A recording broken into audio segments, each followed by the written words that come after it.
Hello, abnormal family.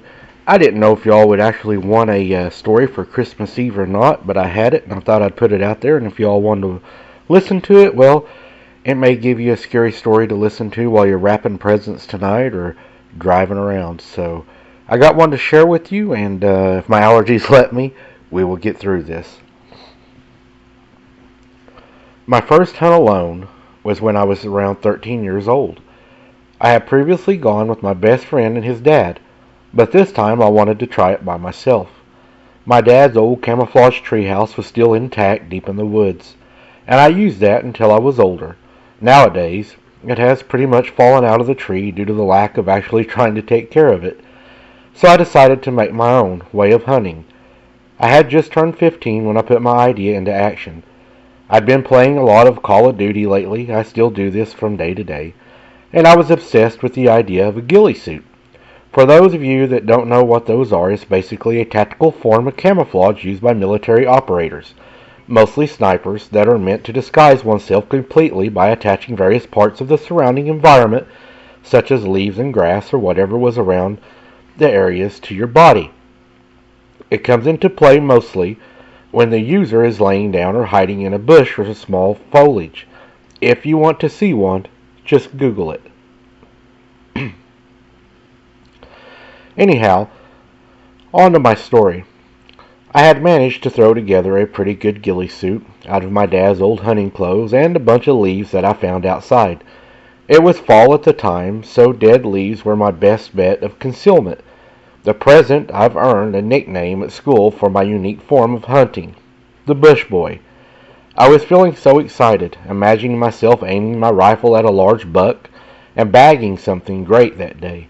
My girlfriend, who we'll call MJ for privacy reasons, always liked seeing what I brought back from the woods, even though she wasn't too into the idea of killing animals for sport.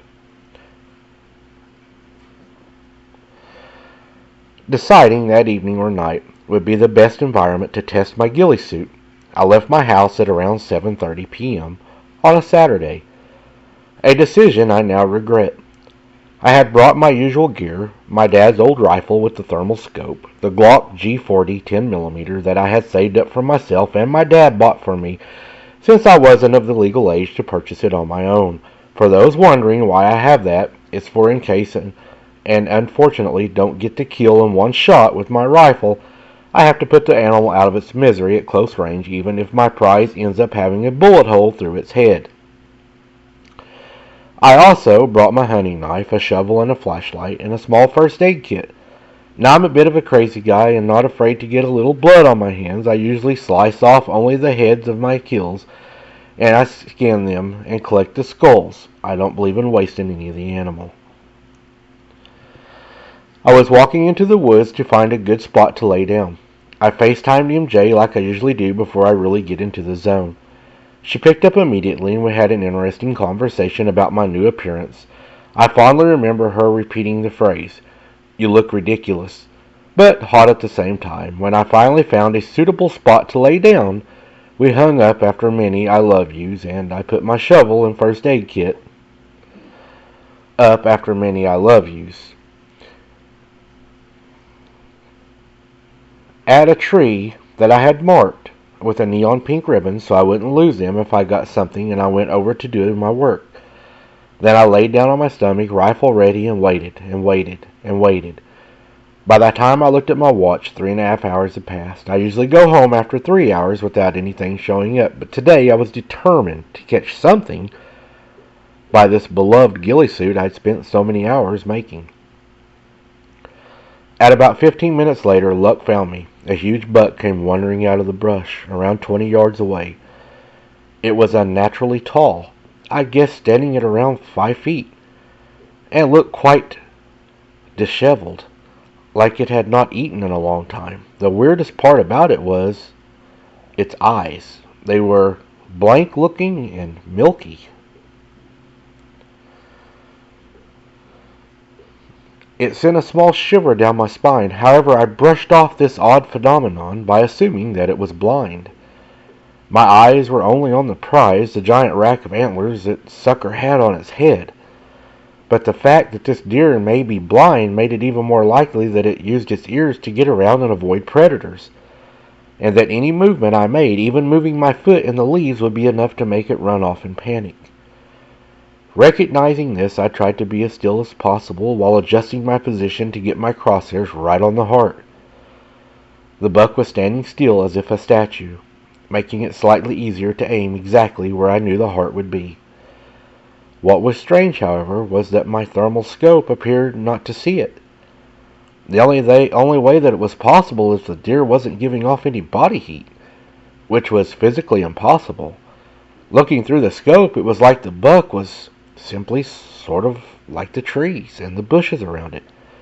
I could only see its outline because it was standing so still.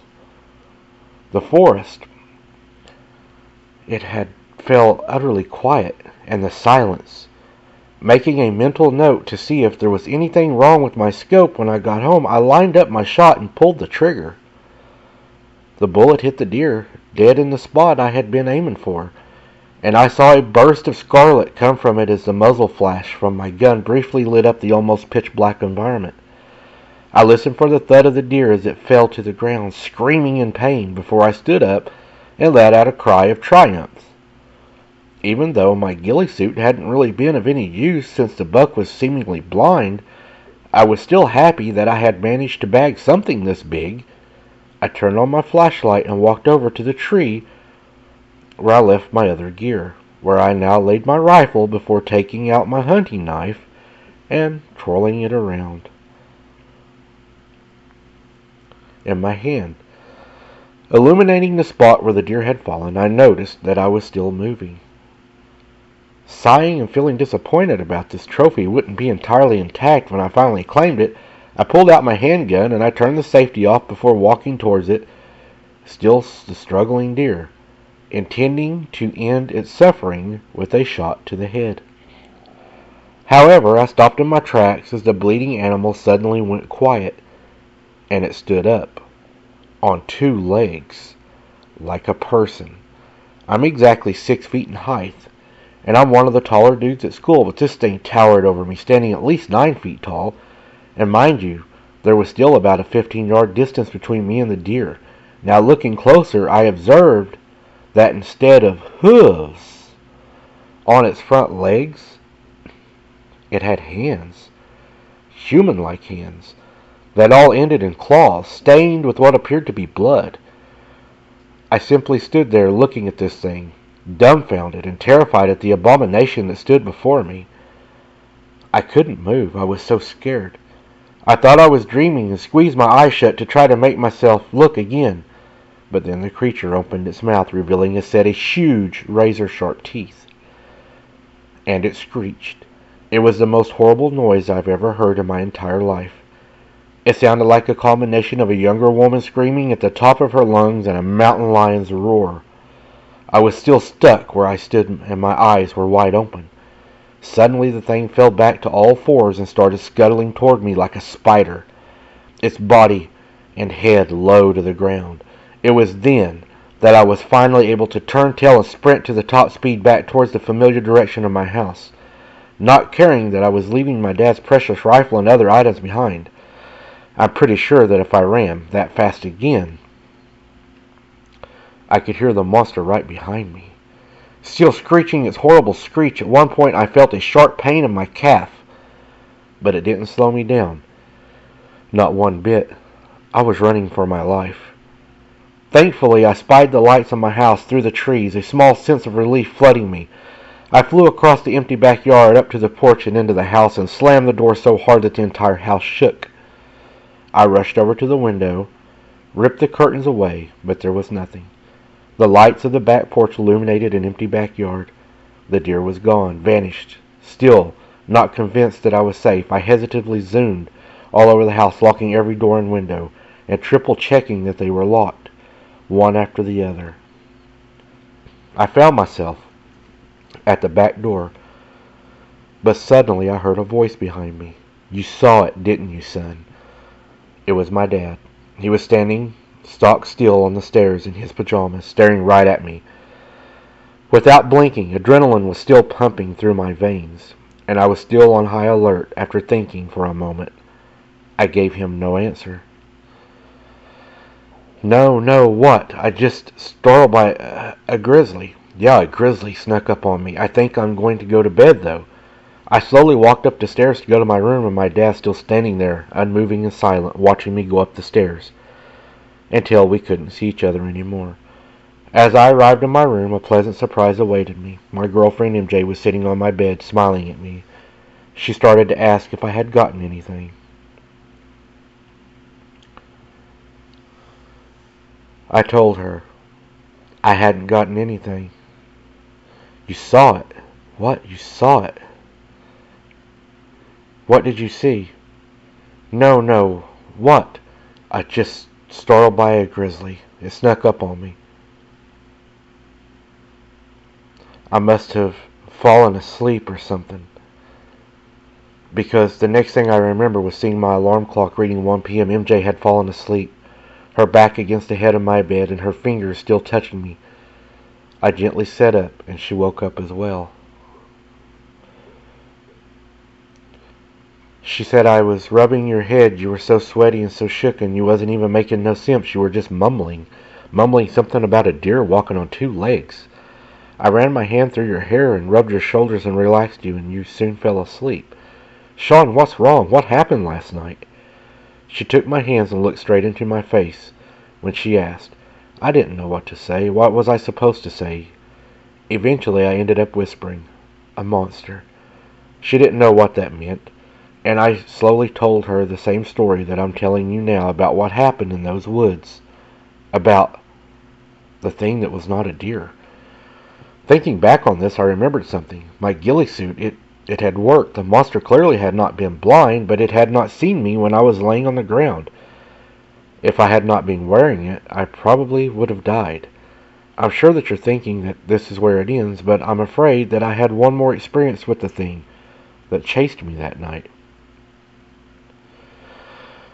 Quite unfortunately, it happened the next evening, but this time it wasn't in the woods or alone. I was at home alone with MJ.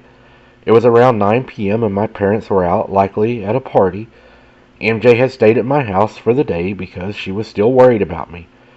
We had just eaten dinner, and we were in my room having our little snuggle time. My calf was bandaging up.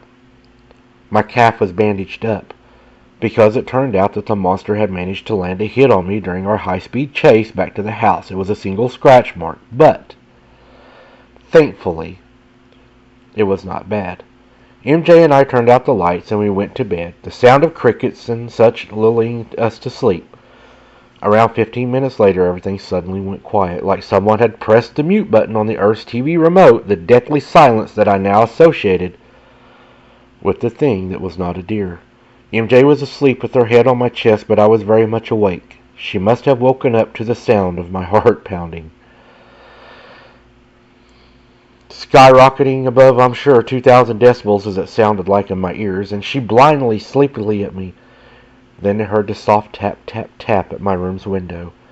That ironically happened to the face of the woods. We were both frozen in fear, listening for another sound, and it came again. Tap, tap, tap. MJ looked up at me and whispered. She was scared, so I told her to stay put. As I got out of bed, I'd left my unloaded Glock within arm's reach from the bed earlier in the morning. So I grabbed it, slipped the magazine in, and flipped off the safety. I crept toward the obscured window, dreading what I would find. Almost standing right in front of it, I peeked out of the crack between the curtains and saw what appeared to be an antler right outside my window. I quickly turned around and slammed my back against the window, realizing what was outside. MJ was looking at me with the fear in her eyes, and all I could do was stare back at her. Then there was another tap, tap, tap at the window behind me before I heard a voice call my name from outside.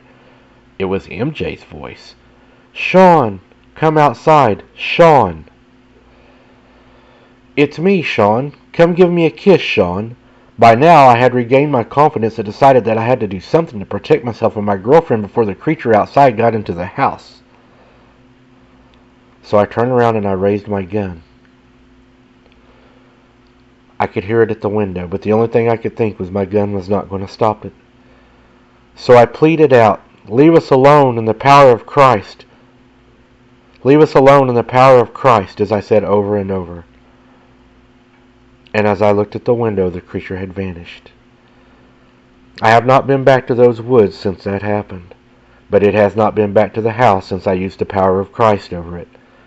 I truly believe it was a Wendigo that came after me that day, and it came to the house to finish the job. What do you guys think? So what do you guys think about that story? I think it's a pretty good story. I did notice something I thought was a little off in the story, but he could have got his guns a little mixed up. Glocks don't have safeties on them, so to take the safety off of a Glock, that would be impossible. And another thing I noticed is whenever he shot, if he had to use a flashlight to see what he was shooting at, he was probably shooting a little early. So, yeah, don't be poaching, guys, if you're out in the woods. At least make sure you can see your target. But other than that, guys, what do you think he ran into out there? What do you think actually happened? And what do you think about him having to use the power of Christ to be able to get rid of it? I hope you all enjoyed this one, and I hope that it brought you a good encounter for today, for Christmas Eve. And I hope you all keep your head on a swivel, and you don't have something at your window tonight calling your name. Thanks for listening, guys.